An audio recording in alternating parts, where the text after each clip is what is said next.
Today we're joined with Krista Blakely, University of Georgia volleyball player. Thank you for joining me today. Of course. I'm honored to be here. First, I want to start off by just talking about a little bit. How did you get into volleyball? What other sports did you play as a kid? I actually ran track, and I didn't like track because it's like an independent sport, you know, like you're responsible for your wins, your losses, unless it's like a relay. And personally, like I would just get really bad anxiety. Like you really feel like so nervous before every race, and I feel like that for me was just a lot mentally, and I didn't really like it. But I guess I like found out that I really liked volleyball when I was in high school. But I started messing around with it when I was like 12 or 13.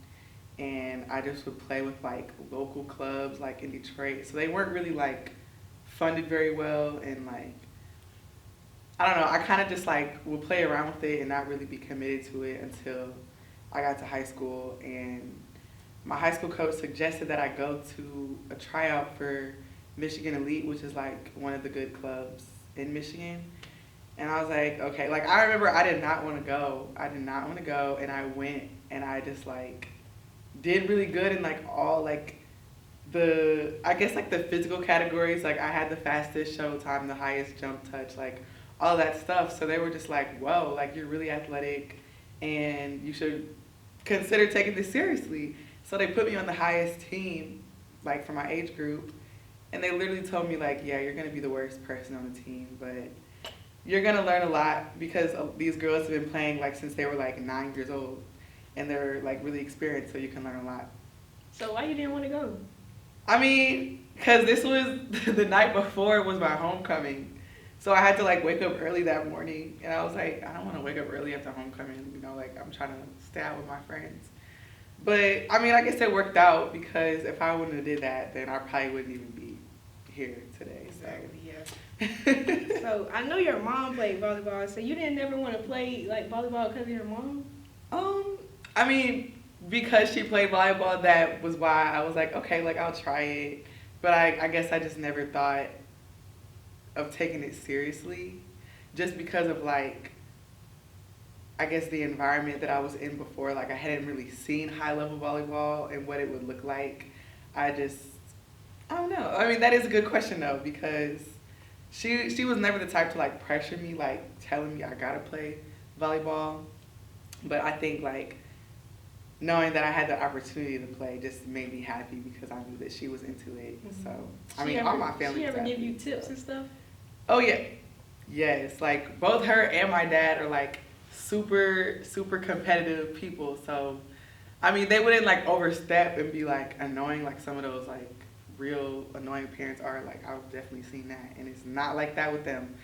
But yeah, they give me a lot of advice, and like I come to them for the same situations, like for advice, but like my mom is very like passionate and competitive, and she's gonna like fire me up basically, and my dad is more like logical, and he's also a coach, so he's gonna give me like kind of like the coach perspective on how to go about it. So I'll be using them both for advice. For sure. So what keeps you inspired? What motivates you, like, you know, as the season goes on, all season sure also, but what keeps you going?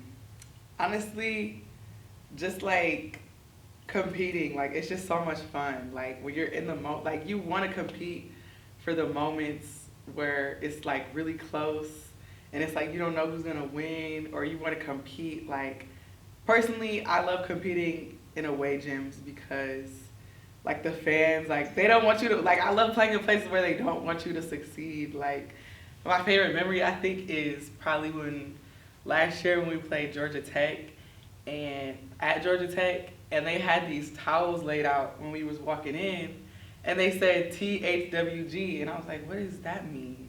And they said it means to hell with Georgia. So they had all these towels laid out that said that, and we were like, oh my God. And then we come out, and like the whole stadium is like filled up. And like that was probably the most people I ever played in front of. And they were saying all kinds of stuff to us in the crowd. I was like, bruh. But it made me like so excited. And then when we beat them, we took the towels. Like, you know why they probably did that? Because in one of Georgia little chants, they always say to hell with whoever they playing. Yes, That's probably why I did exactly. that. But I didn't put that together because I don't know all the Georgia history and all that stuff. But Listen, we on the same page. I had to figure out what that means. Yeah, so you was talking about how you go to your parents for advice. What's the best advice you think you've been given? Ooh, that's a good question. Dang. Honestly, this is probably really cliche, but I think the best advice that I've been given, like, this isn't like something specific that my parents have told me, but just based on like what they want for me and like what they've lived their life by, I think it's really just to like go with what you're passionate about and never like settle for things just because you feel like, oh, this is what people expect of me, you know. And I think it really helped me when it came to like thinking about if I wanted to be a collegiate volleyball player. And I remember like I had this talk with my dad and he was like, you don't have to like play volleyball in college. Like, I don't want you to do that. I want you to do what makes you happy, like whatever you feel like your purpose is. And I remember like I got mad at him and I was like, no, like I'm gonna play in college. Like, why would you even say that to me? Like, because I thought he wasn't really taking me seriously and thinking that I wanted to do it. So like after that, it like really motivated me. And like we had like a full circle moment conversation about that. And he was like, I told you that because I knew that you wanted to play in college and I knew that it was gonna like fire you up to like follow your passion. So I think that's probably the best advice. And so far through your journey, what advice would you give little Krista? I would just tell her to not listen to your coaches. Even though like let me rephrase that. Because I've had some great coaches in my life, but I've also had coaches like most in my club experience. And of course they were white coaches, and volleyball is a white sport. Like, you don't see a lot of black girls succeeding at the high level. And that's because of a lot of different things that play into it. But I would just say, like, don't let them put you in a box, because I've had coaches like tell me in my recruiting process I should consider like NAIA, D3, D2.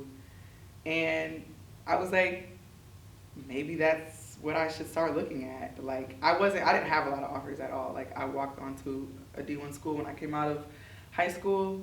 And I think that was just because like of hearing it so many times from them, I just started thinking like, well, maybe I should just start looking at like D2, like, you know, like lower level schools and like settling for it. And I would just tell myself to like, don't even listen to them because they don't know what they're talking about. I think that's good advice. You mentioned something though that I want to talk about, how volleyball is pretty much a predominantly white sport, and you said it's like that for a lot of different reasons. What is your perspective as to why more black people or people of color, people of color don't play volleyball at a high level at least?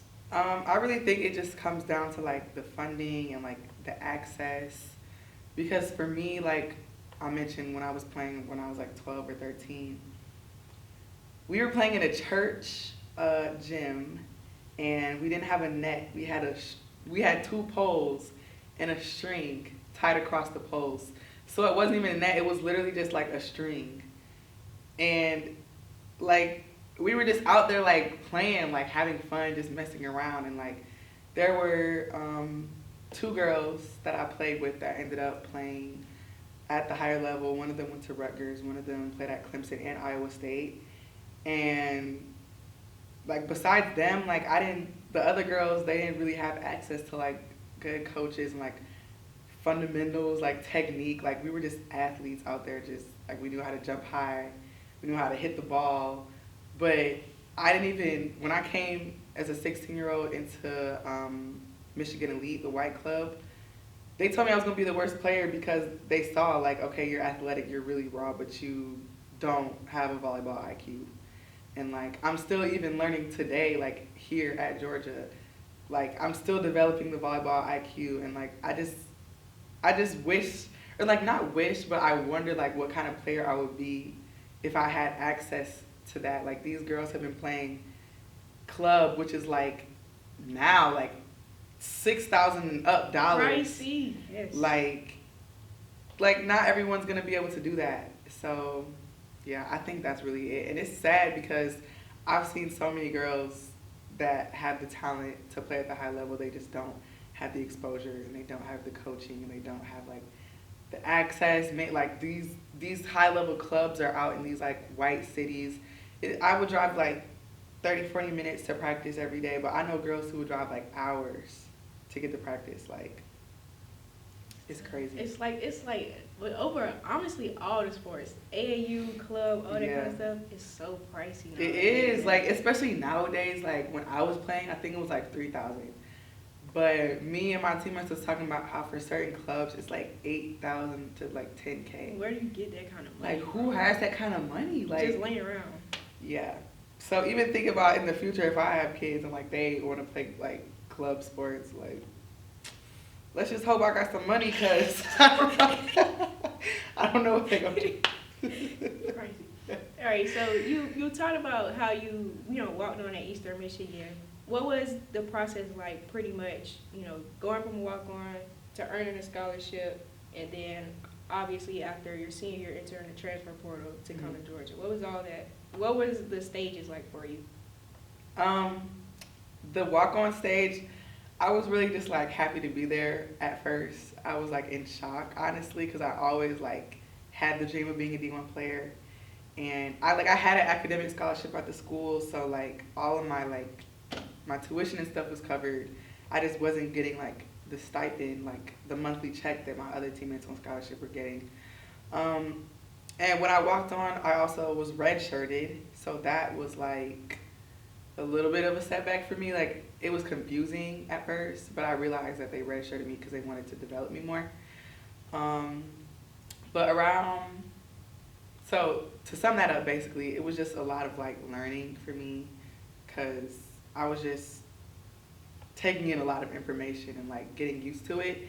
But my sophomore year, going into my junior year, like that summer, I got put on scholarship, and that was like a milestone for me because I was tired of being broke. Honestly, I was like, I need this money, man. And now I'm trying to be like a starting, contributing player. So at that point, I was like, I feel like I really like earned the scholarship. Like, so I was like really proud of myself for that. And I just felt like after that, I also knew that there was like more out there for me because at that point I also just felt like, okay, like I've kind of established my role here and like got used to it. And now I want to like see what else is out there because now I feel like I've built myself up as a player. I've like learned more about the game. I thought I knew a lot, got here and realized you don't know that much. But I think I did wait to transfer, even though I wanted to do it a lot earlier because I got put on scholarship. And then my coach took me off scholarship again because she wanted to recruit some more players and use my money. And then after I threatened her that I was going to transfer, she put me back on scholarship. So I was like, okay, you're playing in my face at this point. I'm going to get my degree and I'm going to leave. And horror story. Yeah. I mean, I love her. Don't get me wrong, but it was just a lot of like feeling like I'm being played with and like disrespected, So yeah, after I entered the transfer portal, I didn't know what I was gonna get for real. Like coming here, like I think it hadn't even been like 3 days. It was like 2 days, and Georgia reached out to me, and I was like, whoa, like hold on, like. Of course, I would have those aspirations, but it's really not common. Like when people transfer from like a mid-major school, like they either go to like another mid-major school or they go lower. Like it's really uncommon for people to like level up. You know what I'm saying? So I wasn't expecting that, and when I got the opportunity, I just gotta thank God for real. Like I feel like it was God like really paying me back for like everything that I went through in the past, and he gave me like an opportunity to like play at the highest level, go to the NCAA tournament, like be around great players. Like one of my teammates got SEC Player of the Year. Like I'm just around like greatness all the time, and that's what I wanted. So I'm really happy to be here. So how was the transition from like mid-major volleyball to SEC volleyball? What was that like? The first thing was the pace of the game. Like it's so much faster. Like my setters are amazing, and like at first it was really hard as a blocker to like read them and figure out like what's happening. So I just felt like I had a lot to catch up on. And my coach, Tom Black, he is probably the smartest man I've ever met, like honestly, when it comes to volleyball. He knows so much, and it was overwhelming for me who I just want to go out there and compete and play. But now I'm thinking about like all these different little factors that play into it that I've never been told before, like in all my previous years of playing, even from my old coach.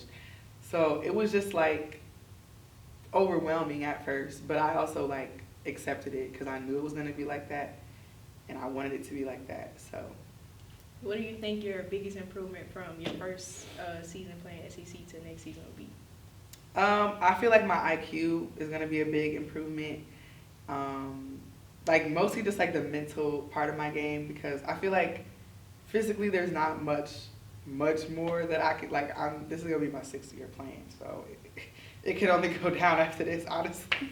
Well, I'm not gonna say that, but like I don't jump as high as I used to. I'm not as fast as I used to be. So like I feel like this is like my peak physically, but I feel like mentally. Jump as high? I don't know. I went to a game and you had some ups. You got some ups. I mean, thank you. But I mean, I'm just saying like to say that like I feel like physically there's not much more that I could get better at, but it's like the mental aspect of my game that will help me just like skyrocket. So I'm excited for that. Let's get into the media coverage. Okay. Volleyball, women's sports in general. What's your perspective of the state of women's sports and the coverage? I'm happy that it's getting more coverage. Like I'm seeing a lot more of women's basketball now, which I love. Like 2 years ago, I never watched women's basketball, which like that's not good. But I mean, now that it's like exciting and like there's people, Juju Watkins, Paige, I don't know how to say her last name. Yes, Beckers. Obviously, Caitlin Clark, Angel Reese, like it's just bringing like more excitement to the game, and it makes you want to watch. And even volleyball, I feel like volleyball is like under women's basketball right now. Like honestly, on TikTok, I feel like I see a lot of stuff about volleyball. Like people are making like these cool edits of like some of the good volleyball players. But I feel like I want to see more for volleyball, because I feel like if it got more coverage, and especially maybe if they like spotlighted some of like the great women college volleyball players right now, it would like attract people to the game. And like it's a really fast-paced game. It's not hard to really understand. Like somebody got to hit the ball and score. Like I don't know. I don't feel like it's that hard to understand. Like as far as maybe like football or like I don't know, baseball. It's just my brothers play baseball, but it can be a boring game sometimes when it's slow. Baseball is boring. The definition of boring. Yes.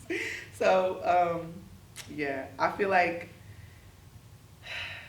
what they could do better though is the way that they portray certain players. Storylines. Yes. Storylines is gonna drive everything. Yes, exactly. And I'll even put it to you like this. I think it's basketball, softball, volleyball. I think softball is probably getting a little more coverage than volleyball right now. Really? I think so. Okay. I think so. I haven't seen. I mean, I know like everyone's like algorithm is different. I haven't seen much. I'll say as far as being shown on TV.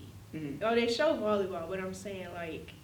Oh, okay. I see what you're saying. Marketing and that type of thing. I don't really, not to think about it, I don't think I really see any volleyball marketing probably up until tournament time. Even still, I really don't even see a lot then. Yeah. But you start seeing softball like when they have and it may be because their game is growing too. Their game has grown a lot. But when they get to the Women's College World Series, it like spikes up just like basketball March Madness. So yeah, I think volleyball ought to be booked up too, which the storylines. Okay. Storylines. Yeah, like I don't really know like what storylines could be teams, players, Yeah. like it. Yeah.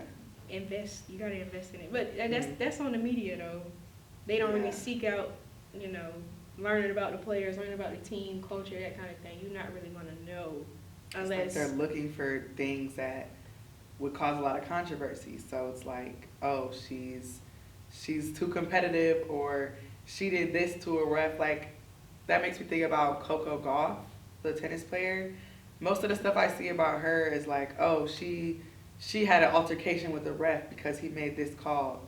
Like, okay, people have altercations with refs all the time. Like, they dissect them. What is it like to be a black athlete, a black woman athlete in a white sport? How is the environment? Is it kind of like hard to make, well, not necessarily make relationships, but I guess kind of relate to your teammates in that aspect? Yeah, it is, but at the same time, all of us like have the love for volleyball, so that's what you can bond over. But it's like also at the same time, it's like outside of volleyball, would I ever like be your friend outside of this? Like, that's something that you think about. And for some, it might be no, but I feel like the sport like really brings you together and helps you connect with people. But as far as like my experience being a black woman in like a predominantly white sport, when I first started playing, I felt like I had to like, I guess like code switch, you know what I'm talking about? And make sure that I presented myself in a certain way. And like, I'm not gonna lie, them back then, not, okay, I'm saying back then like it's like 19. But, okay, what was it, like 2016, 2017? I remember there was like girls on my club team like who would say the N-word and stuff, like as a joke. And I would just be like, like, I was the only black girl on the team, so it felt like I was like, I guess I didn't feel supported to like speak up and be like, why are you saying that? But after like my third year of playing club, when the issue was still going on, then I would start saying like, okay, why, like, don't say that around me. Like, so I feel like over time I grew more confident to like advocate for myself, but it's still like something in the back of your head, like, these people don't really understand me, and like, they don't understand what I've been through, they don't understand where I come from. Like, all these different factors that play into like who I am as a person and what like I believe in. So that might be, or that was kind of something that like, I guess would keep you from seeing eye to eye from your teammates, because outside of it, it's like, I know that you probably think less of me, like, outside of the court, so that could like translate onto the court. Yeah, did it cause any problems or anything? Honestly, over the years, like, I've had a lot of really great teammates. Like, I've had like a few like N-word issues, I guess, or like, but after that, I didn't really feel that from my teammates. It was more so from my coaches and like the ones who would, play me in all the games in the club tournament, and then in the championship game where all the big coaches are there, then I'm not in the game, and them telling me to like, look at these lower level schools, when like they could literally email coaches that they know at these higher level schools and tell them about me, but they just didn't. Or I remember I had one coach, I had cornrows in my hair, and we were just like scrimmaging in practice. Like, it's literally practice, so it didn't make sense for her to like bench me during practice. So I asked her like, why am I not in the scrimmage? And she was like, oh, those braids got you feeling like a thug today. And I was like, I think that was a racist comment. No way. And she was like, no, like, prisoners wear braids. Like, that's a fact. That's a statement. That's not racist. And I was like, oh. So it was just like stuff like that. Microaggressions. Yes, the microaggressions. Like, oh my God. All right, so if you didn't play volleyball, what sport would you have played? You said you ruled track out, so what would you be playing?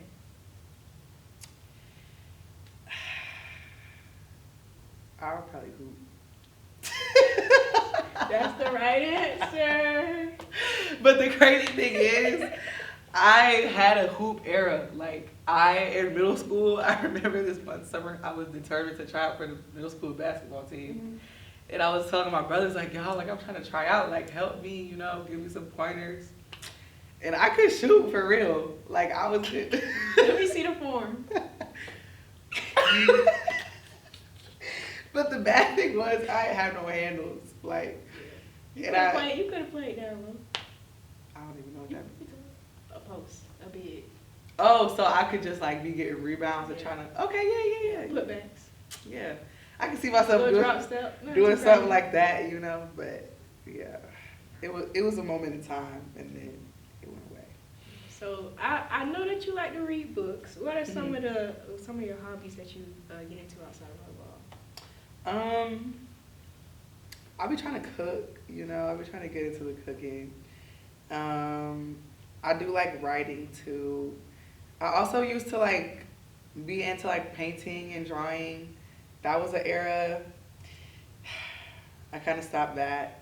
I feel like, at this time it's kind of hard to like get into my hobbies because of sports, and that could be an issue. Like it's an issue for a lot of athletes. They don't like.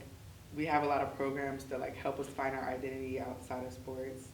So it's a little sad, but I don't have a lot of hobbies. But I want to like find more things I enjoy doing outside. Can you draw? Can you draw? I'm pretty decent. I gotta see some. I'll show you. I'm pretty decent. All right, we're gonna end with a little bit of rapid fire. So Okay. I got a couple topics, a couple questions. Okay. Just first thing come to mind, whatever. Let me know. Oh, okay. We'll see. All right, favorite color, Green. favorite food, Seafood. Sushi. sushi. You don't like sushi? Raw. Yes. Come Oh on. my God, I love sushi. Favorite holiday, Christmas. go-to shoes. Honestly, I've been into the New Balance suit. Yeah, I'm trying to. I think I'm gonna get into The it. New Balance wave. Yeah. All right, favorite artist. Oh, this is a hard one. I know. This is a hard one because I have like different genre, like for whatever mood. Okay, so if I'm in the mood for rap, maybe I listen to Babyface Ray, B's, R&B. Everybody from Detroit. Yeah. Yes, anybody from Detroit. Anybody from Detroit. R&B, I'll listen to some SZA, some Summer Walker, Ari Lennox. I'm basic. I like Drake though. I like J. Cole. I do like Kendrick too. So it's like a little bit, I guess they got beef going on. I don't know what they got. I don't know what they got going on either, but That don't got nothing to me. I just listen to the music. To sum it all up, I got a lot of artists. Sweet or salty? Sweet. Morning or night? Night. All right, game day superstition. I always have to, when we're like running by to shake hands with the other team, I gotta touch my foot on the corner of the back of the court before you run up. Favorite athlete from any other sport, male and female? Female, gotta go with the obvious, Angel Reese and Juju Watkins. If male, Marshawn Lynch. I know he's not in the NFL anymore, but he's just funny. I be cracking up at him. So He talk crazy in his he interviews do, too. and I know like when he did play, he'll be talking crazy too. So Like that. you gotta love it. All right, dream vacation spot. The Caribbean, but also Aruba. I don't know, but I feel like TikTok has made it look really aesthetically pleasing. I don't even know where it is. I'm not good with geography. Me neither. So that's why. I know what the Caribbean is. I don't know Aruba. You said? Yeah. I'm gonna have to search it up. I gotta see. Yeah. But It just island looked. or something? Yeah, it just looked real nice. Okay. And yeah, that's somewhere I want to go. All right. When you back home in Detroit, what's the one food spot you gotta get before you leave? I need a falafel shawarma. It used to be a chicken shawarma when I ate meat. Mediterranean, you gotta try Mediterranean. I'm gonna try it. It take a while for me to try new things. But I've been Okay. trying stuff a little bit since I've You been need to up try here. some sushi, and I can't do the wrong. I can't do the wrong. I done Okay. had cooked sushi before. I've had cooked sushi. baked. I've had baked sushi too. That's good. But I I don't know. It's like you gotta just get that out of your head. Okay. Recommend me. What's your sushi order? Okay, that. Something Okay. basic. Don't do too much. My thing is like I don't remember like the specific names, but if I go to like Shakatini, I'm probably looking for something that maybe like some spicy tuna. I might get like these are like all different rolls. This isn't like one, but I'll get something. I like spicy, so I'll get like spicy tuna. This one roll I get that has like crab, avocado. I don't like avocado. Why? I can't do it. I done tried it like a couple times. I mean, I guess it's not for everybody. It's kind of like it don't really have a taste. Yeah, and I don't know. I think it's also the texture too. I like the texture though, so I think that's why I like it. But I'll get like some crab, some lobster. Is this real tuna. Crab or imitation? Crab meat. Yeah, real crab meat. Okay. So it's good. Like if you like crab, you would probably like a roll with some crab. I'm gonna try it. When I be home in Jax, I used to go to this place called Wasabi. They got a dynamite roll. It got like it's fried, so it got the little crunchy stuff, and then it's got crab in it. I think salmon, whatever's the brown sauce, and then it got a little red sauce on the top. I don't know what it is. Okay, I was about to say soy sauce or eel sauce. Nah, it ain't soy sauce, but it's brown and red sauce on top, and I think mayo. It'd be a little white sauce on top too. Probably, or like, yeah, I don't know what that's called either. Yeah. I don't know what the sauces be called, but they be good. That's good. That's the only kind of sushi I ever go get. But I don't eat it no more because I think they use imitation crab. Oh, you don't like the imitation? I seen the How It's Made video. Oh, okay. All right. I'm gonna take your word on that. Yeah. Okay. Yeah, stay away from that one. But what's it called? For what? Shawarma. Yes. I get a search falafel that up. shawarma. I'm gonna search it up. You would like it. I think it's pretty good. And I also go to Jet's Pizza because they have the best deep dish. Honestly, there's like more authentic Detroit places, but I just like Jet's. Deep dish in Chicago. Okay, I don't really like Chicago deep dish. So what's the difference? It's too saucy. So it look the same though? I mean, not really, but I feel like my experience with the Chicago deep dish is like too much sauce, not enough cheese. Okay. But they build it the same at the Jet's place. No, actually no. Oh, okay. There's like it's the cheese and then the sauce under. But I feel like Chicago is like sauce. Yeah, they do their sauce on top. Yeah, I don't like that. I ain't never had it, but I seen it. I don't think I would like it. It's too much going on. It'd be hot. The sauce be too hot. I don't feel like it'll do the pizza like this. Like it'll slide on. Yeah. All right, thank you, Krista, for joining me today. I appreciate you. Thank you for having me. Y'all check out Krista this upcoming season, University of Georgia Volleyball, number 21. Mm-hmm. Thank y'all for tuning in.